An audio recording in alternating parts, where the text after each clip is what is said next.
Hello നൻപൻസ്, welcome back. അപ്പോൾ എല്ലാവർക്കും നമ്മുടെ റിവ്യൂ ആൻഡ് റിയാക്ഷൻ ചാനലിലേക്ക് പുതിയ വീഡിയോയിലേക്ക് എല്ലാവർക്കും സ്വാഗതം. Kantara legend chapter 1. അപ്പോൾ ഞാൻ രാവിലത്തെ ഫസ്റ്റ് ഷോയ്ക്ക് തന്നെ 6 മണിക്ക് തന്നെ പോയി കാണണമെന്നുണ്ടായിരുന്നു പടം.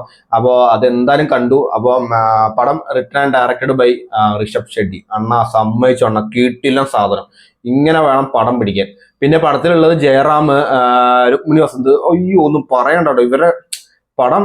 ഞാൻ ശരിക്കും പറഞ്ഞാൽ ഒട്ടും എക്സ്പെക്ടേഷൻ ചെയ്യണ്ടായില്ല പടം. കാരണം എന്ന് വെച്ച് കഴിഞ്ഞാൽ ഞാൻ പാർട്ട് 1 അലമ്പാക്കുമെന്ന് നല്ല രീതിയിൽ മനസ്സിൽ പേടിയുണ്ടായിരുന്നു എനിക്ക്. അതിനെക്കാട്ടും കീട്ടിലനായിട്ട് പടം എടുത്തിട്ടുണ്ട് ഋഷഭ് ഷെട്ടി. സമ്മതിച്ച് ഞാൻ ആദ്യത്തെ ഒരു 1.5 മണിക്കൂർ പടം നമ്മളിങ്ങനെ കൊണ്ടുപോകും. നമ്മൾ ഒരു ചിരിക്കാനാണെങ്കിലും ഉണ്ട് ആവശ്യത്തിന്, എല്ലാ ഇമോഷൻ സീനുകൾ. പിന്നെ ഒന്നും പറയണ്ട, ആദ്യത്തെ ഒരു 1.5 മണിക്കൂർ നമ്മളിങ്ങനെ പടം ഇങ്ങനെ കൊണ്ടുപോകും. ഒരു 1.5 മണിക്കൂർ ഇന്റർവ്യൂ ആയി അറിഞ്ഞു പോലും ഇല്ല പടത്തില്. അത് കഴിഞ്ഞ് പിന്നെ വന്ന 1.5 മണിക്കൂറിൽ അവസാനത്തെ ഒരു 20-25 മിനിറ്റ് ഉണ്ടല്ലോ, പിന്നെ വിഷ്വൽസിന്റെ ഒന്നും പറയണ്ട പടത്തില്. കാരണം വെച്ച് കഴിഞ്ഞാൽ പടം അത്ര അടിപൊളി, ഒന്നും പറയാനില്ല. കാരണം പടത്തിനെ പറ്റി ഒരു നെഗറ്റീവ് ഒരു മിനിറ്റ് പോലും അതിൽ ഞാൻ കണ്ടിട്ടില്ല ഞാൻ പടത്തില്.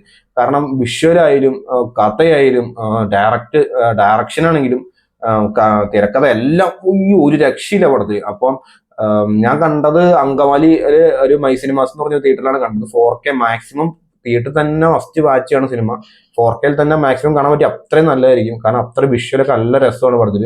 പിന്നെ ജയറാമാണ് സമ്മതിച്ചു ഞാൻ. അയ്യോ, ജയറാം ഒരു രക്ഷയില്ലാത്തൊരു റോൾ ജയറാം ചെയ്തതാണ്. കാരണം ജയറാമിന്റെ അടുത്ത് ഇറങ്ങിയ പടങ്ങൾ ഞാൻ ലാസ്റ്റ് കണ്ടത് നല്ലതായിട്ട് എനിക്ക് ഇഷ്ടപ്പെട്ടത് കുറെ നാളായെന്ന് തോന്നുന്നു ജയറാമിന്റെ പടങ്ങളൊക്കെ ശരിക്കും പറഞ്ഞാൽ കണ്ടിട്ടെന്ന് തോന്നുന്നു. ഈ പടത്തിൽ ജയറാമും രക്ഷയില്ല. പിന്നെ രുക്മിണി വസന്ത്, അയ്യോ എന്റെ പൊന്നോ. ഞാൻ അവളുടെ പടം ശരിക്കും പറഞ്ഞാൽ ഇതിലും കണ്ടിട്ടേ ഇല്ല കേട്ടോ. ഒരു പടം പോലും ഞാൻ കണ്ടിട്ടില്ല. ഞാൻ ആദ്യമായിട്ട് അവളുടെ പടം കാണാം. ഞാൻ എന്നിട്ട് അവളുടെ ഇങ്ങനെ ഞാൻ ഒട്ടും പ്രതീക്ഷിക്കാത്ത ഒരു അടിപൊളി റോള് അവൾ ചെയ്തിട്ടുണ്ട് അതിനകത്ത്. പിന്നെ നമ്മുടെ ബോളിവുഡിലൊരു ആക്ടർ ഉണ്ട്, അവന്റെ പേര് കറക്റ്റ് അറിയില്ല, മറന്നു ഞാൻ. ആ പുള്ളിയും നല്ല രീതിയിൽ ചെയ്തിട്ടുണ്ട്. അപ്പോ നന്നായിട്ട് ചിരിക്കാനുണ്ട് പടത്തില്.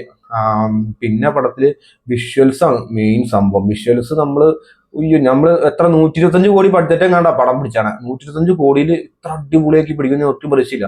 കഴിഞ്ഞ വർഷം ഒരു പടം ഇറങ്ങിയിരുന്നു, കങ്കുവ എന്ന് പറഞ്ഞൊരു പടം. ഞാനത് വെളുപ്പിന് 4:30 മണിക്ക് പോയി കണ്ട് ഭ്രാന്ത് പിടിച്ച് ഇന്റർവെല്ലിന് മുമ്പ് ഞാൻ ഇറങ്ങിപ്പോയാലെന്ന് വിചാരിച്ചിരുന്ന പടമാണ് കങ്കുവ എന്ന് പറഞ്ഞ പടം.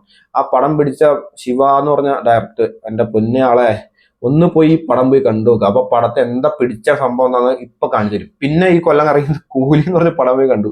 എനിക്ക് ഒട്ടും തൃപ്തിയായില്ല പടം കണ്ടിട്ട്. അപ്പോ പാർട്ട് 1 നല്ലതെന്നും പറഞ്ഞിട്ട്, കൈതി നല്ലതെന്നും പറഞ്ഞുകൊണ്ട് എല്ലാവരും നമ്മൾ അതുപോലെ തന്നെ എക്സ്പെക്ടേഷൻ ചെയ്ത് പോയി കണ്ട് അത് അത്ര നെഗറ്റീവായിട്ട് എനിക്ക് ഒട്ടും പിടിച്ചില്ല പടം. അപ്പോ അത് ലോകേഷ് സാറൊക്കെ ഈ പടം പോയി കണ്ട് എങ്ങനെ പിടിക്കുക, ചെക്കൻ പറട്ട് എങ്ങനെ പിടിക്കേണ്ടതെന്ന് കണ്ടുപിടിക്കാന്ന് പറയാതെ, എന്നിട്ട് വേണം പടങ്ങളൊക്കെ പിടിക്കാൻ. അപ്പോൾ ഈ പടം എന്തായാലും മസ്റ്റ് തിയേറ്ററിലേക്ക് വാച്ചാണ്. ആരും OTT വരാൻ വേണ്ടി വെയിറ്റ് ചെയ്യരുത്, അത്ര എനിക്ക് പറയാനുള്ളൂ. കാരണം ധൈര്യമായിട്ട് പോയി തിയേറ്ററിൽ പോയി കണ്ടോ, അത്ര അടിപൊളി പടമാണ്. അപ്പോൾ അടുത്ത പടം ഇനിയിപ്പോൾ അടുത്ത കൊല്ലം ഇനൊന്നും വരുന്നില്ല. അപ്പോൾ നമുക്ക് ഇനി ഒരു പുതിയ വീഡിയോ ആയിട്ട് കാണാം. അപ്പോൾ എല്ലാവരും എന്തായാലും കാണണം പടം. അപ്പോൾ എല്ലാവർക്കും ബൈ.